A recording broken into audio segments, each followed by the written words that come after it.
Today we're going to talk about Beautiful Ugly by Alice Feeney. She recently came out with a show on Netflix for her book Him and Hers, which was pretty good. There were a lot of differences between the book and the show, but nonetheless, very much enjoyable. When it comes to this book, which was, I believe it was 2025 that it was written, so not her most recent, 2024 is the copyright. There are a lot of mixed reviews, especially on Reddit, and I do have a thread, and that's where I get all of these mixed reviews, which I will pop up on the screen. This is going to also be a show on Amazon, I think, and it should be coming out later in the year. But I am only, page 55? And I want to talk about what the story is about. So, we have a guy, and he wins a New York Times bestseller, and he's so happy because he's been wanting this for so long, and he's waiting for his wife to come home.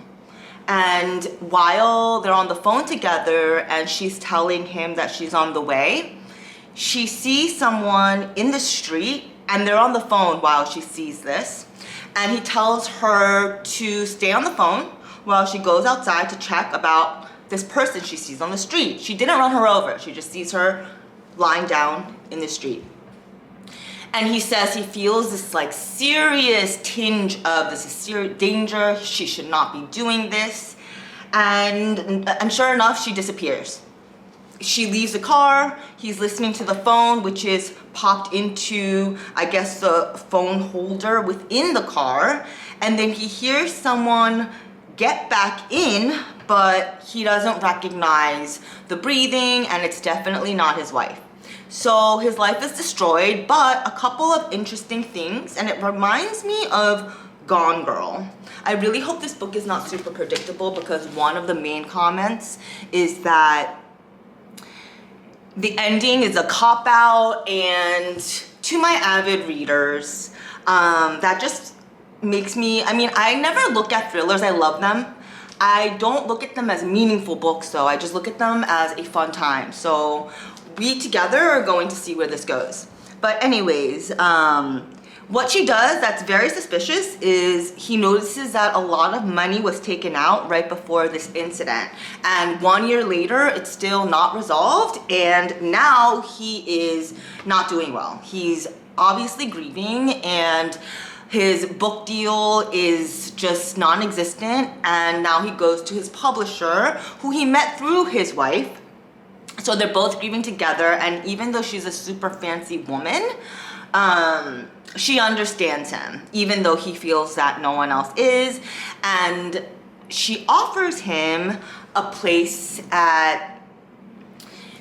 in the woods, and this is in Scotland. I need to check again, but I believe it's in Scotland, and it takes place in Europe. So he drives there with his dog. It's like a 10-hour drive, and to get to this little cabin that I guess she was representing an author that was really, really famous. He passed and left her his home in the woods, in the middle of nowhere.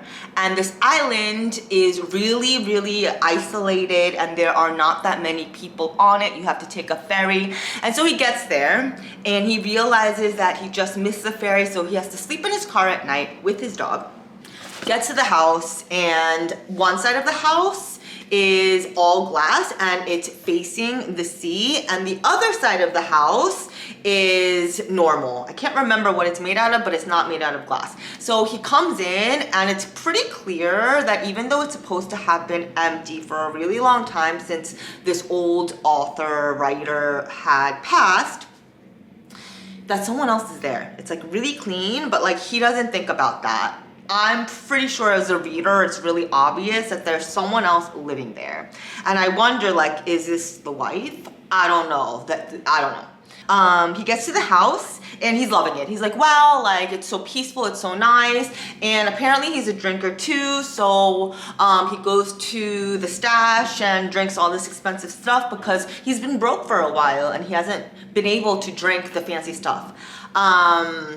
And he then notices that there is a sound coming from the floorboard that is underneath the sheepskin carpet rug, because the dog is kind of like sniffing at it and going crazy. Then right now he then like lifts the floorboard, which is loose already, and finds a skeleton. But the skeleton is only of a hand that's pointing to something on like a red pillow. And then next to this skeleton, this hand skeleton, is a book, and it's a manuscript. It's like, it's not a book, it's a stack of letter-sized paper.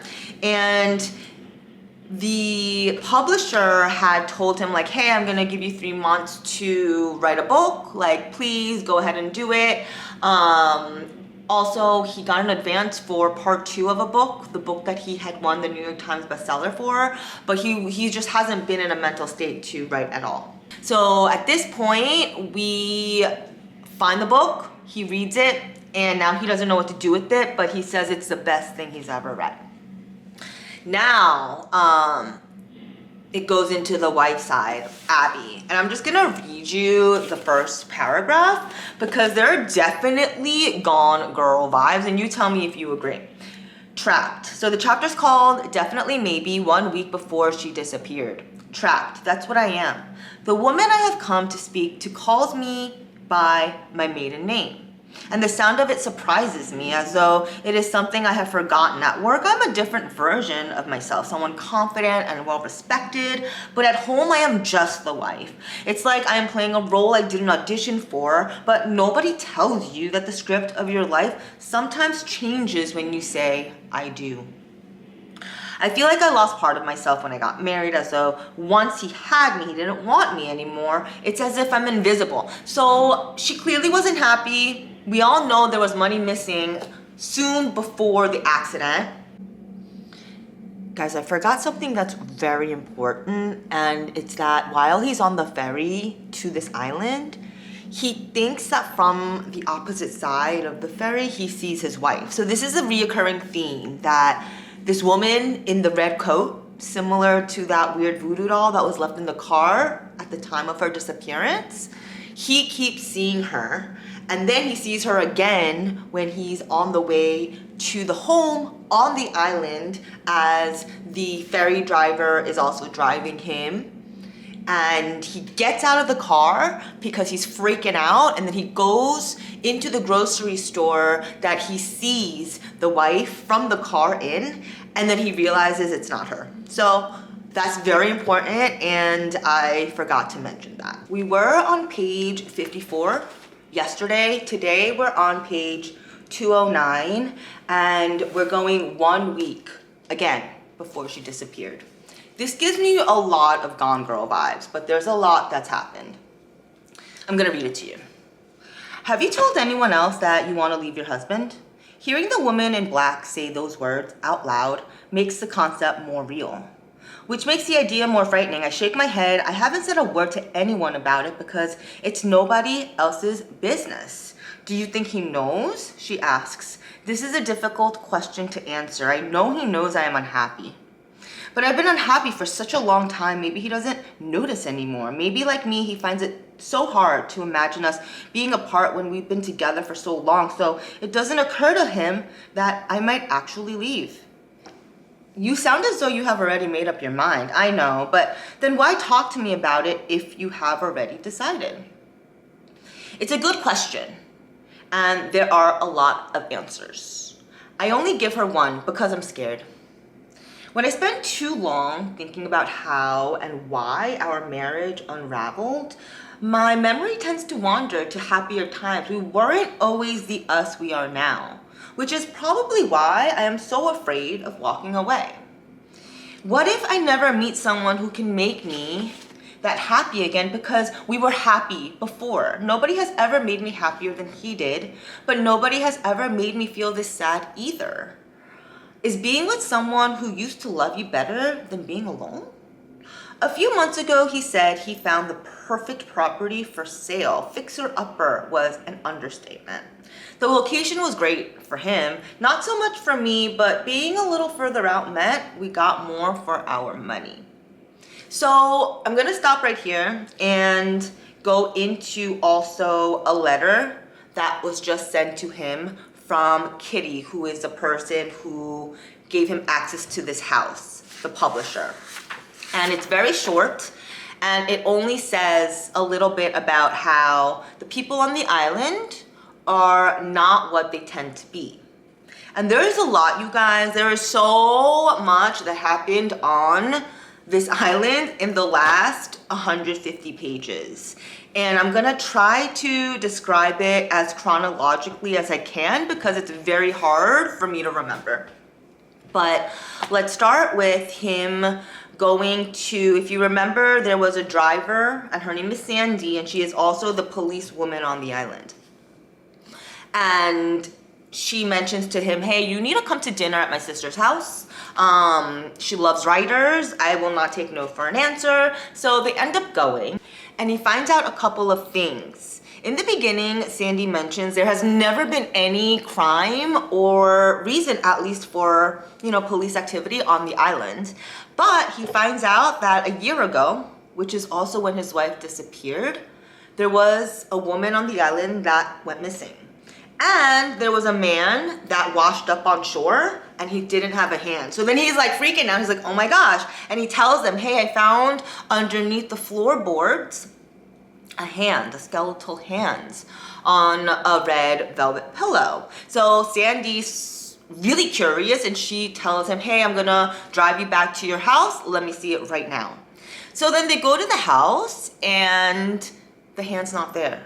So he's thinking that, he hasn't been sleeping. He's so stressed out. He's definitely hallucinating. So he lets it go, and that's that. There's no skeleton anymore. But the important thing during this whole book is that he's trying to redeem himself as an author. And so he decides to steal the manuscript that he finds underneath the floorboard next to the skeletal hand. And he's editing it, making it his own. And he's just really hoping no one finds out. Like, that's a very big deal.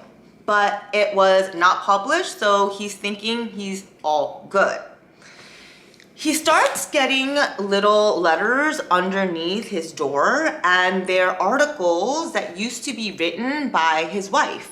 And there's a lot of SA and DA about when she was younger, and this is about the owner of the corner store that he always visits because it's the only grocery store around, and her name is Cora.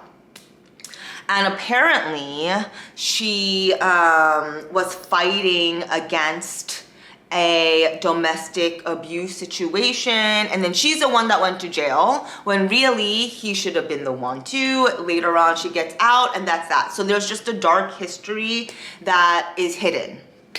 Slowly, little bits more and more articles are being sent. He has no idea who's slipping these articles underneath, but it's all by his wife. And the last one he gets, I think it's the third one, it's another discovery for him, which is that the previous owner killed himself. He hung himself. And Sandy, the driver that, also discovered that the hand is no longer there, used to be really close with him.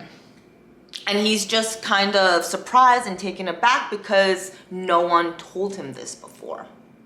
So that's where we are, but here are some little details that are also happening in the book because there's a lot.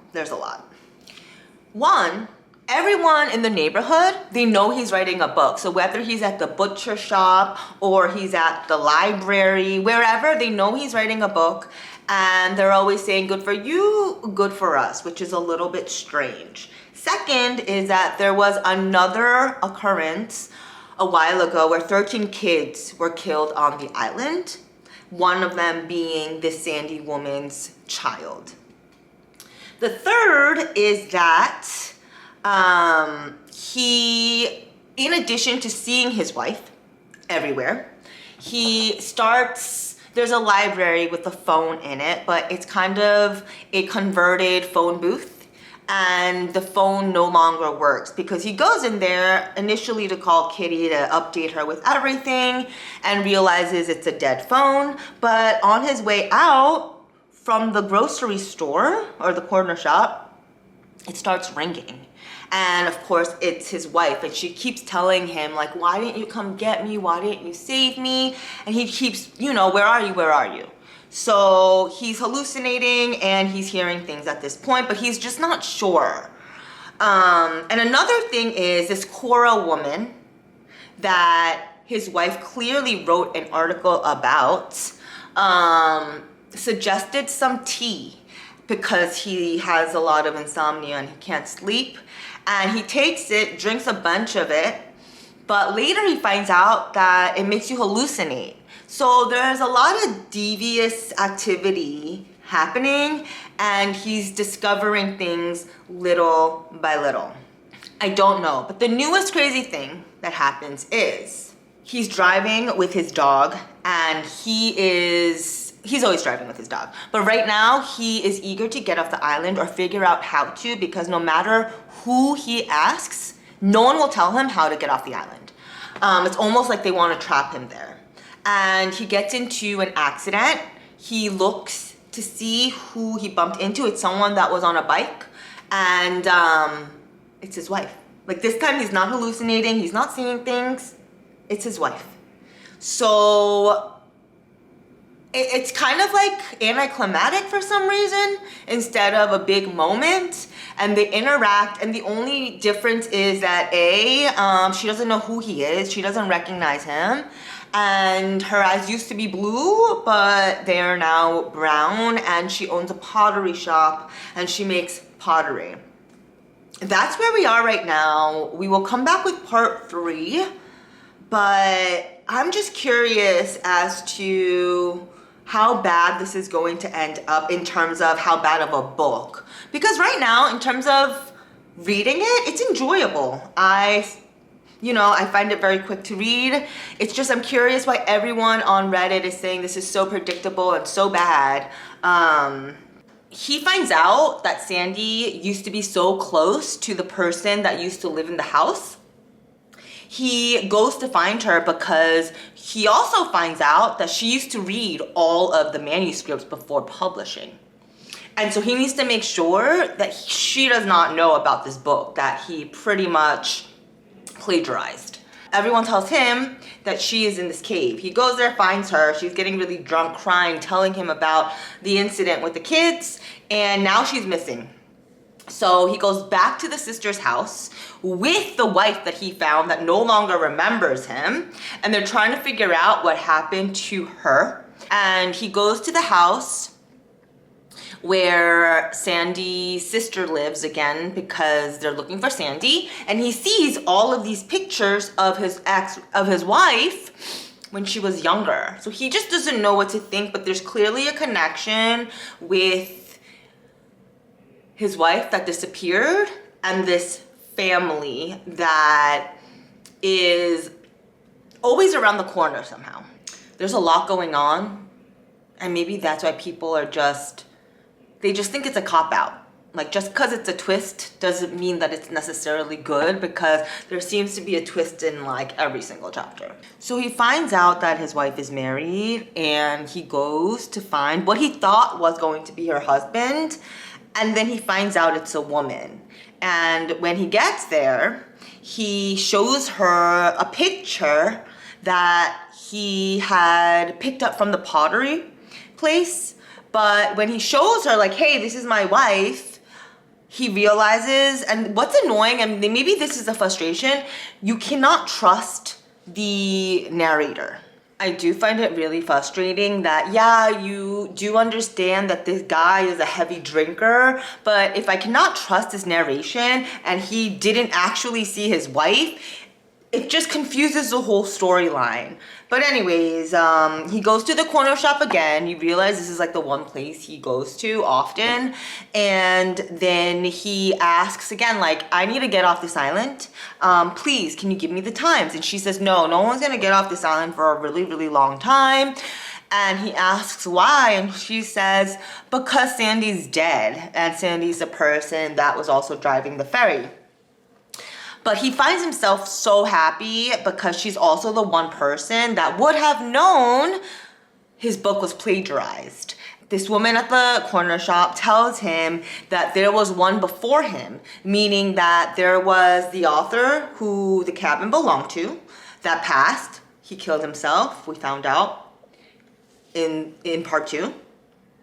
And then he also finds out that there was a writer that was in the cabin before him, but Cora tells him that this writer didn't last very long. So Kitty is clearly a strange character in this book. Her relationship to his wife or his ex-wife, and how she clearly knows there's something weird with this island. And when back ago, he thought that he saw his wife and he was with her at Sandy's sister's house when they found out Sandy was just missing. He took a walkie-talkie, and there's no internet service or cell phone service on the island, but every one of them have a walkie-talkie except for him because he's not an actual resident. And for a while, he notices that it's very silent, even though it's usually active. So he's wondering if his walkie-talkie is actually broken. But when he fiddles with it a bit, he starts hearing Cora, who he just left from the corner shop, talking to others, because they don't know that he could hear any of this at the time, that she just told him. So they're all talking about him. And he is starting to put the pieces together. But I'm understanding that the frustration comes from the main character being such an idiot. So he's in his car and he hears everybody on this walkie-talkie talking about him. He realizes all of a sudden he has no gas, and he goes to that phone booth I mentioned before, which is now a library. But what's interesting is that he, instead of seeing all the different books, all the books are his, multiple copies of books that he wrote, which is very, very creepy. And he took a chance and he realizes they all lied, of course, and the phone does work in there. He finally reaches Kitty, and this is what she says. Grady, this is a terrible line. Can you call me back? I am glad that you've called, though. I really need to talk to you. I'm so sorry I sent you to the island. You need to leave as soon as you can. I don't think it is safe for you to be there. Since you left London, I found out that the line goes dead and someone cut it off. So, is Kitty in the bad or not? Is this guy okay or not? So this time, he does meet his actual wife. And apparently, this like back and forth is kind of annoying. As he tries to get away, he goes to the main town because his car breaks down. And he hears noise coming from the church, and it's a Friday. So he tries to creep, but he gets caught. And who does he see standing in the front of the altar? It's Sandy. So Sandy's not dead. And they tell him that he should probably, you know, speak to his wife. So that's when his real wife appears. Anyways, then it's an excerpt from her, and it kind of gives you the answers. Tell me again what happened that night. My mobile rang when I was driving home. It was attached to the dashboard, displaying my fastest route, and my heart sank when I saw Grady's name. I was running a little late, and I knew he'd be disappointed. It was as though my husband thought my life revolved around his. He's like a child in that way. always needing attention. So I answered the call and put him on speaker, even though I hate doing that when I'm driving, especially at night on dark country roads. I'm on my way, almost there, I told him. You said you would be here, he replied, sounding like a whining little boy. This is important to me. I didn't mention all the things that had been important to me over the years, things which he made it very clear he couldn't care less about. Someone had to be the grown-up in our relationship. I'll be there soon, promise. I've got fish and chips, I said.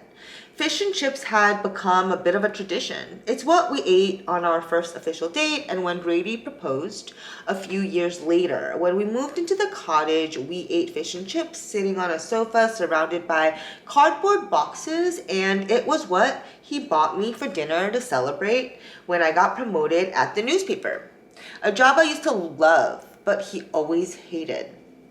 Here's the thing, I don't even like fish and chips. I often found myself just going along with his choices to keep him happy. But that's not my fault.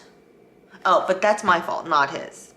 It was the night he was going to find out if his new book was a New York Times bestseller, news that he thought would make him so happy, and I thought would make it easier to tell him the truth. Heard anything? I asked. Not yet. Well, get off the phone or they won't be able to get through. I hung up, concentrated on the road. Grady always resented how hard I worked. But even when I was at home, he rarely seemed to notice me. His mind was always somewhere else, normally inside his novels. When we first got together, he couldn't keep his hands off me, but things had changed in that department too. I think there are several varieties of lonely, and I have known them all. I actually wondered if he was having an affair at one point. His emotional Morse code wasn't always easy to interpret, but his love affairs were only ever with his books. He was obsessed with them. It was his idea to move out of the city and move somewhere more rural. He thought it would help his writing, and I didn't want to get in the way of that. But I missed my friends, so sometimes I met up with them in London after work. Grady got jealous if I came home late. He seemed to think that me wanting to spend time with other people had enough love meant I didn't love him enough. It was as though he thought I only had enough love for one person, and he needed it to always be him. I get that he has abandonment issues because of his mom and dad, but everyone gets fucked up by their parents. It's almost a rite of passage. And at his age, I do think it's probably time he got over it. Sometimes he made me feel as though I was invisible, and I started to wonder what that might be like to just vanish. I was still driving home when he called. Well, I asked. You are speaking to the author of a New York Times bestseller, he said, and I could hear the pure joy in his voice. He had worked so hard, and I was so genuinely happy for him in that moment, regardless of everything else going on, and what I knew I had to tell him. I started to cry. I'm so proud of you, I said, trying to keep my emotions in check in the car on the right side of the road. I love you, I added without thinking. The words sounded strange out loud, foreign. I couldn't remember the last time we had said that we loved each other. When he didn't say anything in response, I wiped my tears away with the back of my hand. I'm almost home. Not far at all. Take the champagne out, and I hit the brakes. Oh my God, what happened? Grady asked. My heart was thudding inside my chest, and I wasn't able to answer at first. Are you okay? Can you hear me? I'm fine, but there was a woman lying in the road. What? Did you hit her? No, of course not. She was already there. That's why I stopped. Where are you now? He asked. I'm on the cliff road. I'm going to get out and see if... No, he shouted. What do you mean no? I can't leave her lying in the lane. She might be hurt. Then call the police. You're almost home. Do not get out of the car. I have never taken orders from a man, and I wasn't about to start. If you're worried about the fish and chips getting cold, I'm worried about you, he said. When I started receiving threats at work, I actually wondered if it was Grady at first, whether he was trying to scare me into leaving my job. It wasn't him. I knew who was responsible for that by then. I had started recording all of my incoming calls, and with the help of a police contact, I had a good idea who was behind the anonymous messages and hate mail. I only continue to record the calls to gather evidence. Earlier that day, a white box addressed to me was delivered to the newspaper. My editor was with me and more concerned than I was when I opened the box and saw an antique doll with its mouth stitched shut. I wasn't scared of the people who were trying to silence me, but looking back, I wish that maybe I had been. Perhaps then I might have stayed in the car. Grady was still concerned that something was going to happen to me because of my chosen career. He even put an app on my phone so that he could see where I was at all times and know that I was safe. It made me realize that he still loved me, even if he had forgotten how to show it, and that there was a way to fix us. The woman lying in the road was wearing a red jacket, just like the one I owned. It seemed like a strange coincidence at the time, but it was a common enough coat with a hood and large buttons. Lots of women wore a similar style and color. I couldn't see the face under the hood, but I worried there had been an accident, a hit and run perhaps, and that she was hurt. I unfastened my seatbelt and opened the car door. "Please, don't get out of the car," Grady said. "I have to. What if it were me lying in the road? Wouldn't you want someone to stop and help?" "Wait, don't hang up. Fine, if it makes you feel better, I love you," I said again. Then I quickly got out of the car so I didn't have to hear him not say it back.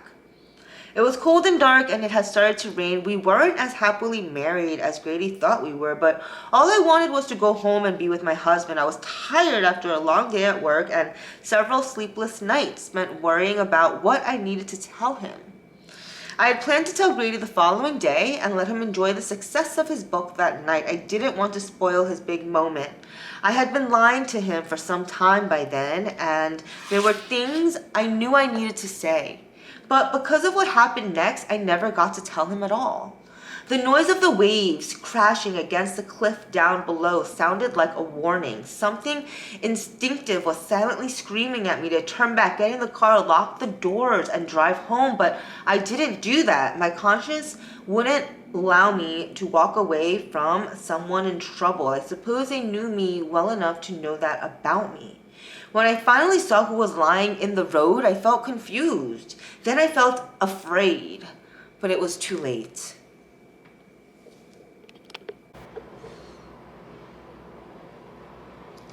The direction this book goes in, towards the very end, I just think it's kind of a disaster. So, we find out that the person who was trying to kill his wife was him. Apparently, he was the one hiding underneath the red coat, and then he was gonna drag her off the cliff until she died.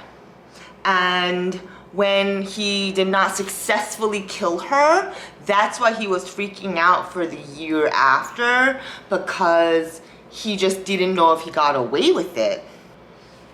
And it pretty much ends with him being stuck on the island because this island is only for women and they only want to open up during the summertime.